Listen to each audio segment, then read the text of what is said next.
자, 오늘도 이렇게 인사하고 시작합니다. 하나님의 성품을 닮아갑시다.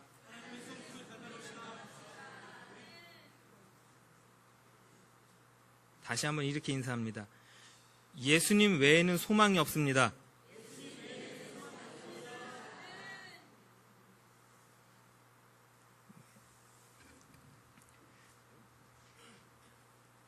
사실 마태복음 14장, 15장을 뛰어넘고 16장을 봤던 거거든요. 제가 당연히 한 줄 알았어요. 오병이어의 기적에 대한 설교를.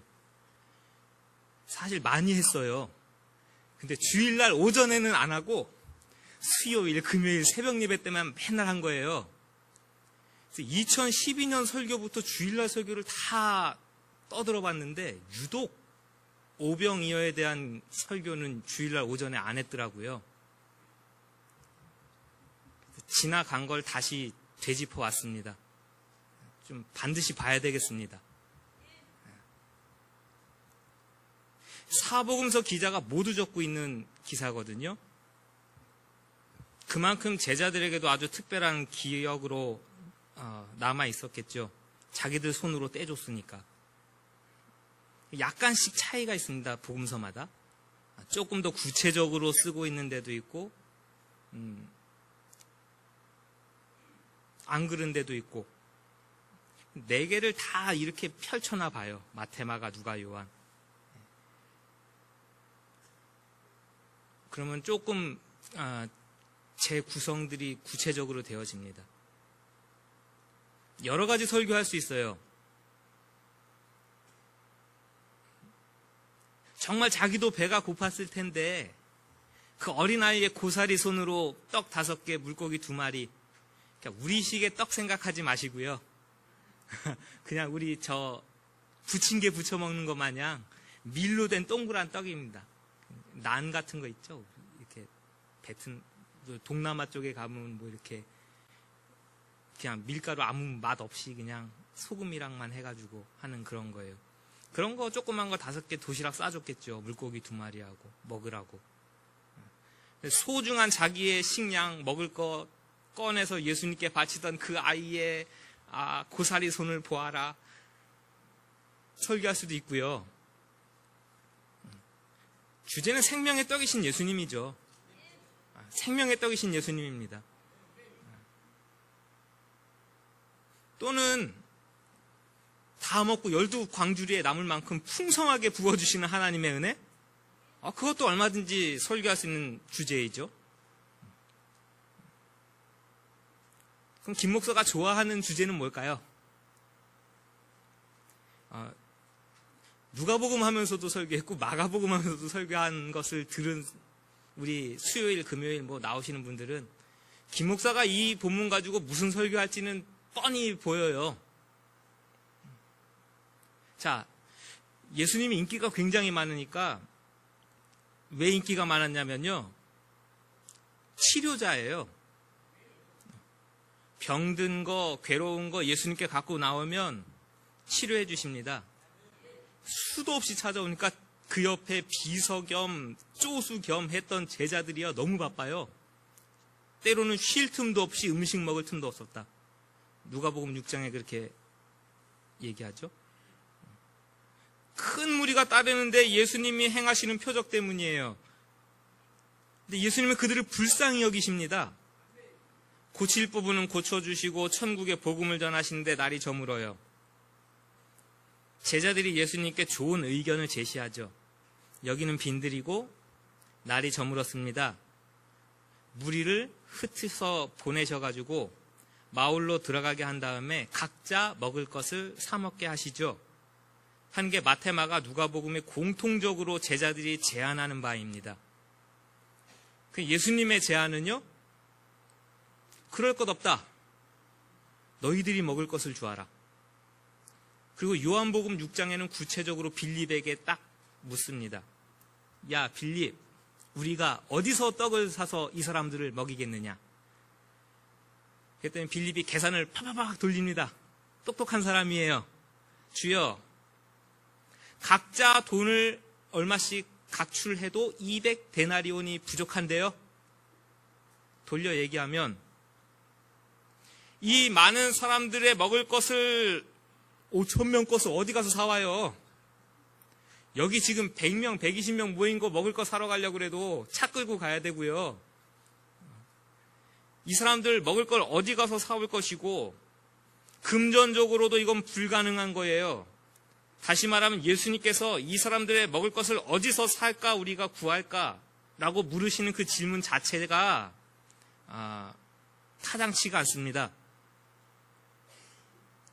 그럼 예수님 다시 묻습니다. 너에게 있는 것이 뭐냐? 했더니 승질급한 한국인 기질 안드레, 너 뭐 먹을 거 있냐 했더니 사방팔방 뛰기 시작합니다.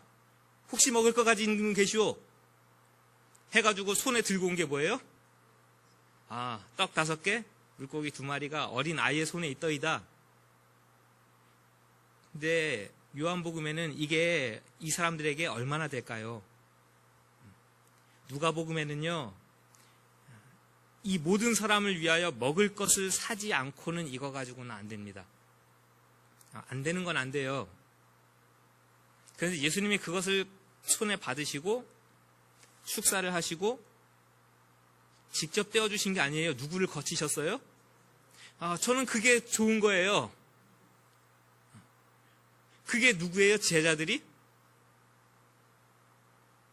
그거는 저 앞에다가 예수님과 제자들 5,000명 세워놓고 우린 여기서 구경하고 있는 거 아니라고요. 그 12 제자들은 누구예요, 지금? 이 시대에는? 그 목사라고 여기다 지칭할 거예요?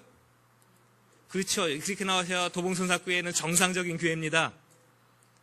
저와 여러분들이 그 12 제자라고요.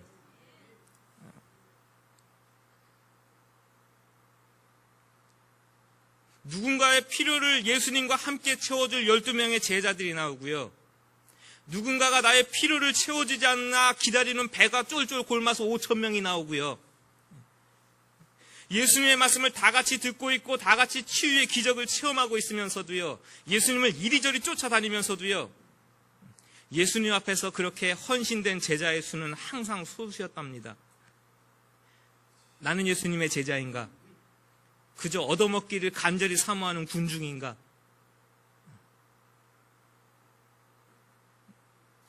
제 관심사는 그런 거예요, 항상. 교회는 어때야 되는가? 이성적으로 판단해서요, 이게 얼마 있고 얼마가 부족하고 이래서 저래서 우리가 정말 잘하는 거예요. 그러니까 이건 안 됩니다. 그러니까 이거는 되는 거고요. 하나님의 능력, 하나님의 도우심, 그런 건 전혀 관심 없고 상관없고, 정말 예수님의 제자는 누구냐? 작은 것을 손에 쥐고도 하나님의 능력을 의지하는 자들입니다. 작은 것을 가지고 서로 나누면서도 함께 배부른 자들이 예수님의 제자이고 공동체예요.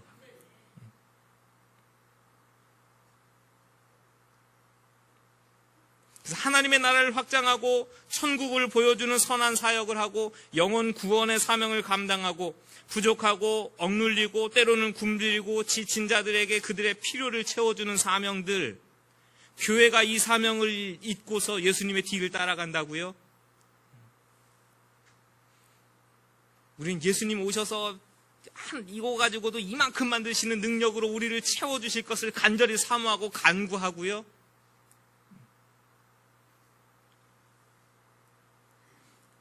저 여러분들이 예수님의 손이 되시길 간절히 바랍니다. 오늘 내 것이라고 움켜쥐고 있는, 그래서 나만 먹고 말면 나만 배부른 것으로 끝나는데요. 그것이 예수님의 손 안에 있을 때는요, 우리 주변에 수많은 사람들이 배부를 수 있다는 것을 기억하시기 바랍니다. 오늘 대강절이에요. 절기상 대강절이고 예수님의 오심을 우리가 기억하고 기념하고 너무나 바라고 간절히 사모하는 절기거든요. 예수님이 이거 하러 오셨답니다. 생명을 살리는 일에 이렇게 함께 하시는데 관심이 있으시고 이 일을 위해서 오셨다고요. 자, 이게 보통 제가 설교하던 내용이랍니다. 오병이어의 기적 설교하면 이렇게 설교했더랍니다. 이것도 은혜스러워요. 자, 오늘은 마태복음을 펴십시오. 성경책을 다 펴놓고, 이 시간이 공부 시간은 아니고 설교 시간이고 성경 말씀을 보는 시간이지만 펜이 있으신 분들은 좀 적으셔도 돼요. 성경책에다가 좀 적는다고 해가지고 이게 굉장히 이상해지거나 그러지 않습니다. 자, 왕권의 이야기죠. 마태복음이 처음부터 시작할 때 예수님이 누구라고 지칭하는 거예요? 왕으로 오신 거예요. 아브라함과 다윗의 아들은요, 다윗은 이스라엘의 대왕이에요. 그 다윗의 아들로 오신다는 것은 왕으로 이 시대에 오셨다는 얘기예요. 이스라엘에게. 2장에 애굽으로 내려가셨다가 다시 올라오시는 그 출애굽 모티브죠. 죄에 빠져있는 하나님의 백성들을 하나님 나라로 이끄시는 왕이라고요. 세례 받으시는 거는 우리가 같이 봤죠. 하늘이 열리고 성령이 임하시고 하나님의 음성으로 내 사랑하는 아들이라. 하나님의 아들, 하나님의 임금, 이 땅에 이스라엘의 왕으로 오신 예수님을 인정하는 것이요. 4장에 마귀 시험을 이기시는 장면이요. 온 인류가 패배한 것을 승리하시는 임금이요. 그 왕으로 오시는 하나님의 나라, 그 나라를 가르치신 게 산상수훈이요. 그 다음에 왕으로서의 일을 하시는 모습들이요. 병자들을 고쳐주시고, 그렇죠? 그리고 그 왕의 대사로 제자들을 부르시고 파송하시던 모습이요. 그러니까 우리가 얼마나 귀한 존재들입니까?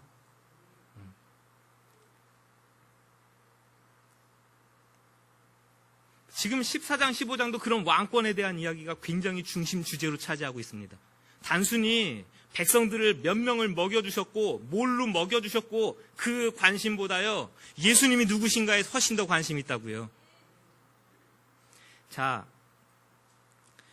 14장, 15장 전체에 흐르는 내용들을 보여드리는 거예요.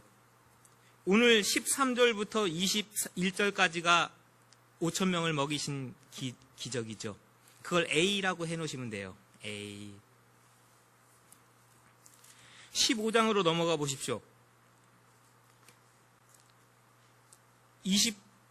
32절부터 39절까지 무슨 내용이에요?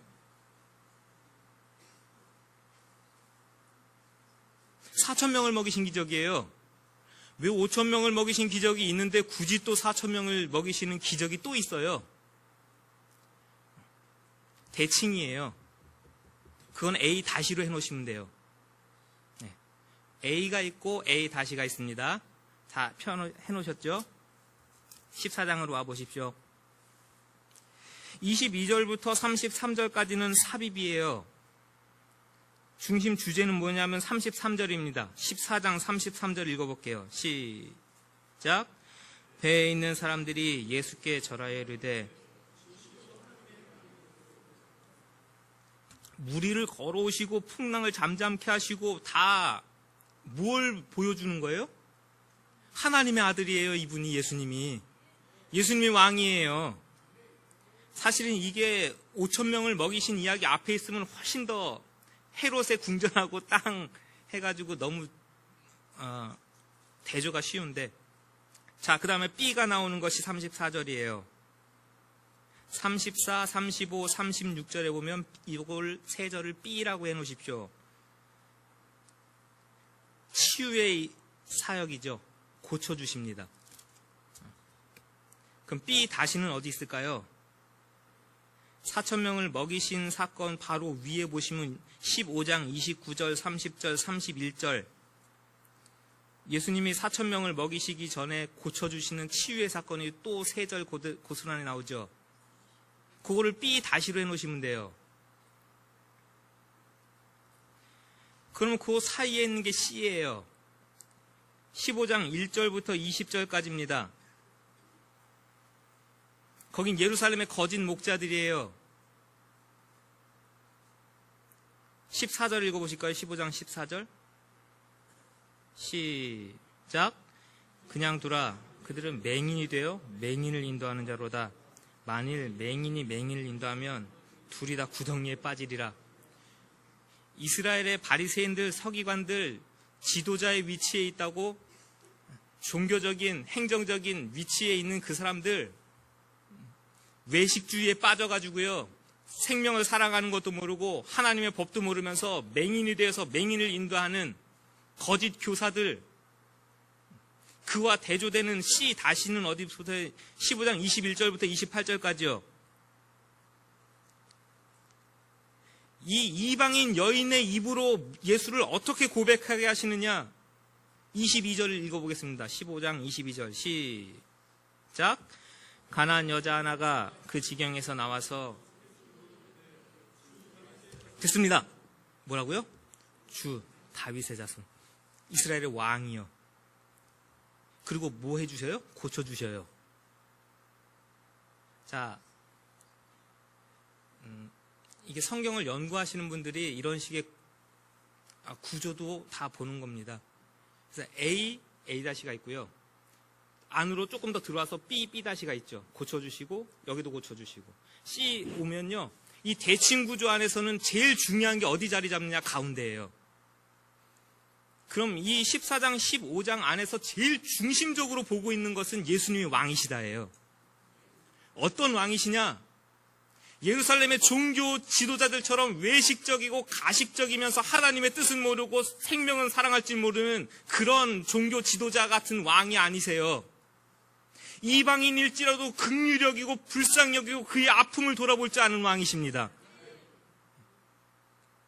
그 중심으로 옆으로 가보면요, 수많은 사람들이 고통을 당하고 아픔을 당하고 육체의 연약함을 가지고 예수님께 찾아오면요, B 다 뭐예요? 치유예요. 고쳐주시는 왕이세요. A로 넘어가 보면요, 여기도 배고프고 여기도 배고파요. 수많은 사람들이 먹을 것이 없는데 누가 먹여주세요? 그 배고픔과 굶주림을 불쌍히 여기시고 긍휼히 여기셔서 먹여주시고 떼어주시는 예수님이에요. 그분이 왕이시라고요. 그분이 이 땅의 왕이시라.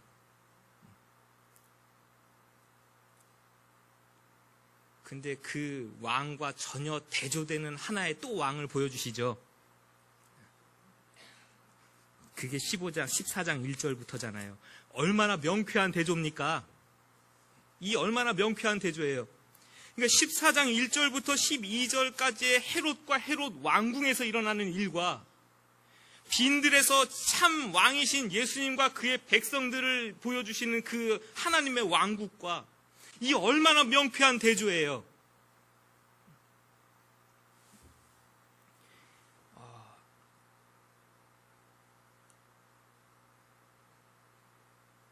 그 세상의 왕권을 가진 왕궁에서 일어나는 일들이 낱낱이 보여지잖아요. 동생의 부인이 그렇게 마음에 들었나 보죠? 동생의 부인이 그렇게 마음에 들었나 봐요. 그래서 어떻게 했어요?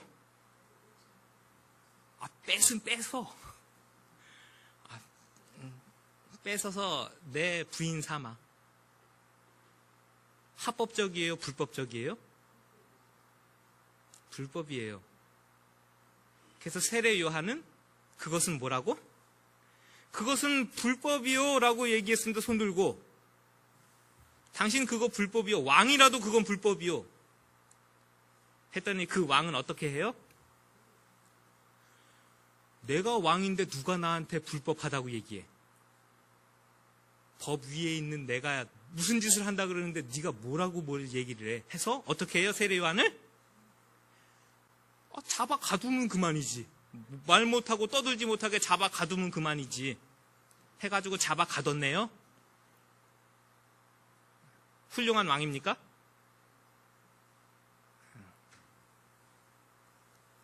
죽이고 싶어요. 근데 차마 못 죽이는 거예요. 왜?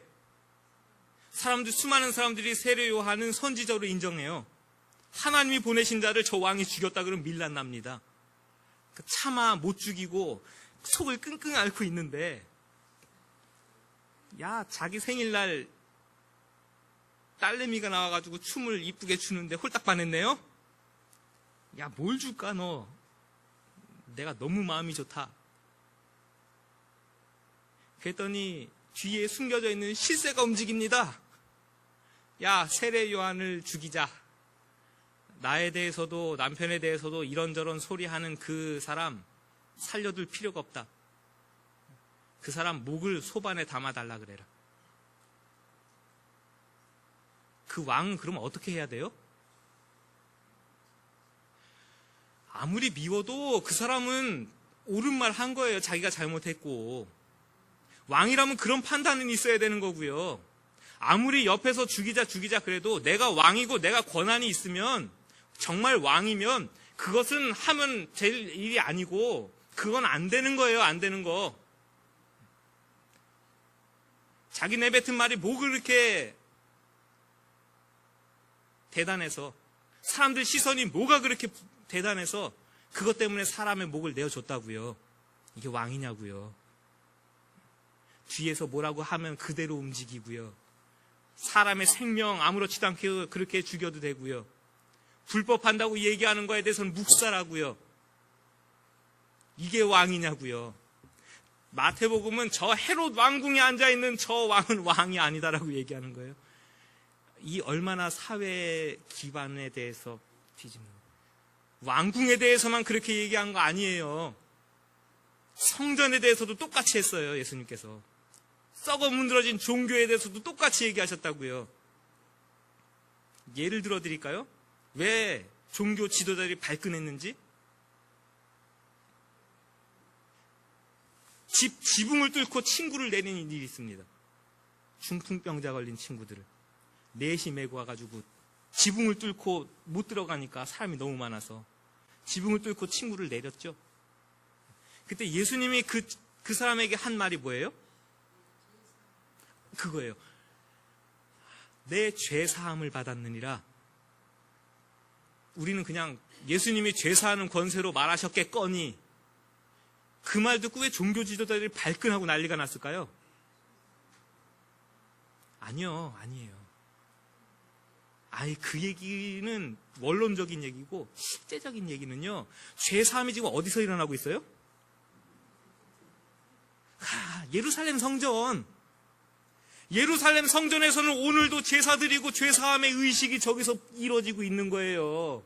근데 예수님이 지금 저런 거 다 필요 없고, 외식적인 거 저런 거 다 필요 없고, 하나님의 왕권을 가지고 오신 예수 그리스도와 함께 죄사함이 일어나고 있다. 이것은 저 성전 무용론을 이야기하고 있는 건데 이 사람들이 발끈하지. 그러니까 예수님의 말 한마디, 가르침 하나가요, 그 사회를 얼마나 기반부터 흔들어 놨는지요. 하나님의 나라라는 것은 우리에게 그렇게 다가오는 것이랍니다.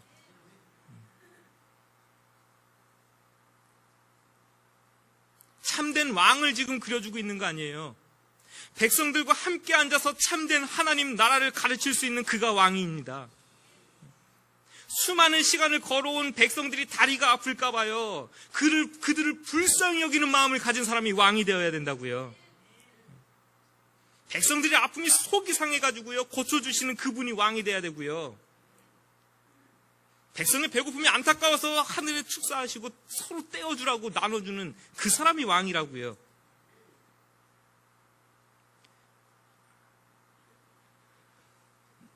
예배 시간에 나라와 민족을 위해서 기도하래요.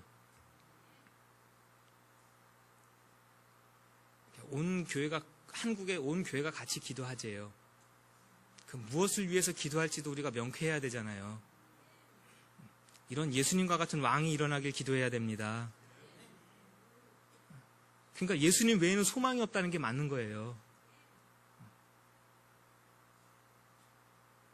모든 게 의욕이에요.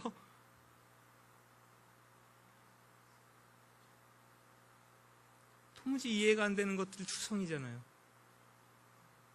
왜 청와대에 약을 사는데 비아그라를 사야 돼요? 아무리 고산병을 치료한다고요? 상식적으로 이해가 되는 소리를 해야 어떻게 이해를 해주죠. 그 우리 세금으로 산 거예요. 백성들은요, 한 달에 몇 푼이라도 더 벌려고 뼈 빠지게 일해요.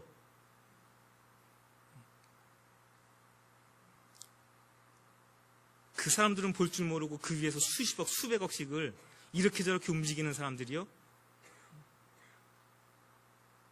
예수님을 닮은 자들이 그 위에 서야 돼요. 예수님의 마음을 가진 자들이 그 위에 서야 된다고요. 그리고 백성들은 그런 왕을 요구할 수 있어야 돼요. 우리가 요구하는 이 나라의 왕은 예수님과 같은 왕이라고요. 백성들이 아픔이 너무나 아파가지고 그것을 견딜 수가 없어서 고쳐주는 왕이요. 백성들의 배고픔을 견딜 수가 없어가지고 내 것이라도 내어줄 수 있는 그런 왕이요. 예수님과 같은 왕이 이 땅 위에 세워지길 위해서 여러분 기도하시기 바랍니다. 우리 로마서 읽었죠. 지난주에 오후 예배 때인가. 맞아요. 13장 4절에 보면요. 세상 정권도 하나님이 세우신 거 맞아요. 그러니까 잘못해도 불의해도 불법해도 하나님이 세우셨으니까 교회에 복종하라. 저는 절대 그렇게 가르치고 있지도 않고 성경이 그렇게 말하고 있다고 보지도 않습니다. 분명히 하나님의 사역자로 세웠다고 되어 있고요. 무엇을 하라고 세웠냐면요. 선한 것은 장려하고 불법한 자들에겐 벌을 주라. 최소한의 하나님의 정의와 공의를 가지고 백성들을 다스릴 것을 요청받고 있어요. 그리고 그 세상의 정권을 앞뒤로 싸고 있는 건 뭐라고요? 사랑의 이야기, 사랑의 계명들. 백성을 사랑하는 마음이 없는 정권? 안 돼요. 백성을 사랑하는 마음이 없는 지도자? 안 되는 겁니다. 교회는 말할 수 있어야 돼요. 따라하십시오. 불법하다고, 불의하다고 말할 수 있으려면 교회가 정의로워야 한다.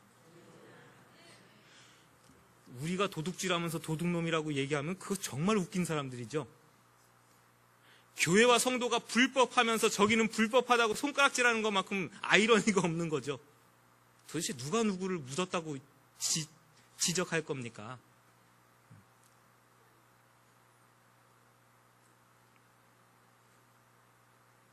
그래서 우리는 하나님의 성품을 담는 게 그렇게 중요하답니다.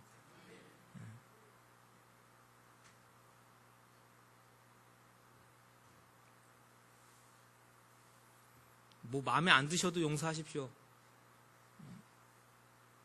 오늘은 사실 좀 뭐 정치적인 이야기니까 뭐 말씀 자체가 그래요. 헤롯의 왕궁과 하나님의 나라의 대조를 보여주는 거니까 그 당시에도 정치적일 수밖에 없고 이 시대에 헤롯 왕궁이 너무 청와대하고 똑같아가지고요. 네, 똑같아요.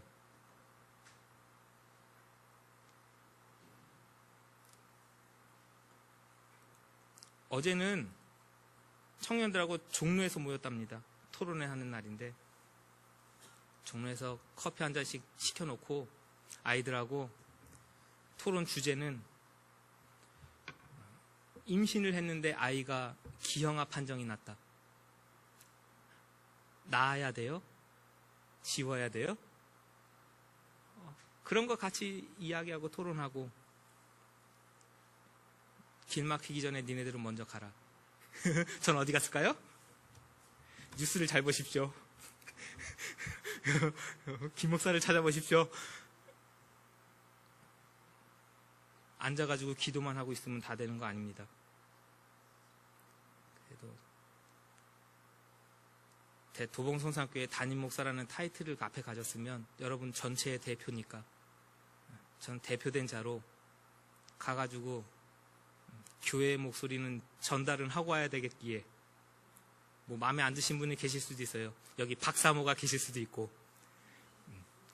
그러나 불법한 건 불법한 겁니다. 불의한 건 불의한 거고 교회는 그것에 대해서 불의하다 이야기할 수 있어야 돼요. 당신 지금 헤롯의 궁과 같다고 얘기할 수 있어야 돼요. 그리고 하나님의 사자인 예수님과 같은 왕이 되시라고 얘기할 수 있어야 돼요. 그리고 한국 정권에다가 우리에게는 이런 왕이 필요하다고 얘기할 수 있어야 돼요. 그리고 우리의 손으로 그런 왕을 뽑아야 되는 게 맞고요.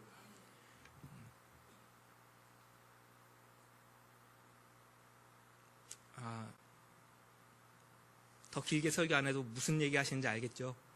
우리 이 시간에 같이 한번 나라 민족을 위하여 기도합니다.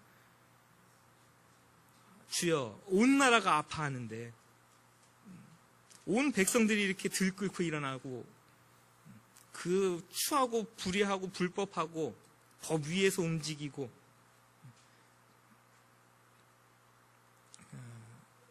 이 땅 위에 지도자들이 예수님을 닮게 하시고 이 땅의 교회가 예수님을 닮게 하시고 세상의 지도자들을 보면서 실망한 한국이 교회를 보면서 소망을 얻어야 됩니다.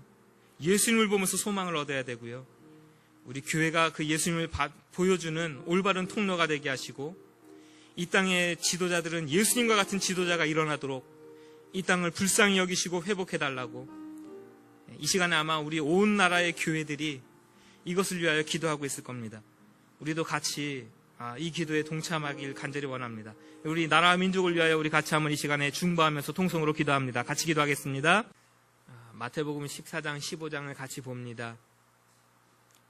불법함이 있고 심지어는 자기 동생의 아내를 빼앗는 불의함들이 있고 그 불의함을 지적하는 자들을 가두고 마음에 안 들면 심지어는 죽이고 왕의 뒤에서 왕을 조종하는 자가 있고 어쩌면 그렇게 불의하고 불법한지요.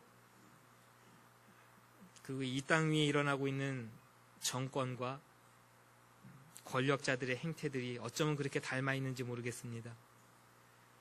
그와 대조되는 예수님의 모습, 이스라엘의 왕으로, 하나님의 백성들의 왕으로, 이 세상의 왕으로 오신 예수님은 어떤 모습으로 백성들과 함께 있었는지, 그 빈들에 함께 앉아서 그 백성들의 아픔과 슬픔과 고통을 함께 당하시면서 위로하시면서 만져주시면서 치유하시면서 먹여주시면서 그렇게 왕으로 임하신 예수님의 모습을 우리가 봅니다. 우리가 예수님을 닮아 있기를 간절히 원합니다. 이 땅의 지도자들이 예수님을 닮기를 또한 간절히 사모합니다. 우리 모두에게 예수님의 마음과 성품을 날마다 부어주시고 이 땅 위에 예수님의 마음을 부어 주옵소서. 정치하는 자들에게, 대통령에게, 이 나라 국민들에게 모두 예수님의 마음과 성품을 알게 하시고 닮게 하시고 주님이 다스리는 아름다운 나라로 한 걸음 더 세워지는 계기가 되어지도록 이 아픔조차도 사용하시고 주여 빠른 치유를 이 땅 위에 부어 주옵소서. 예수님의 이름으로 기도하옵나이다. 아멘.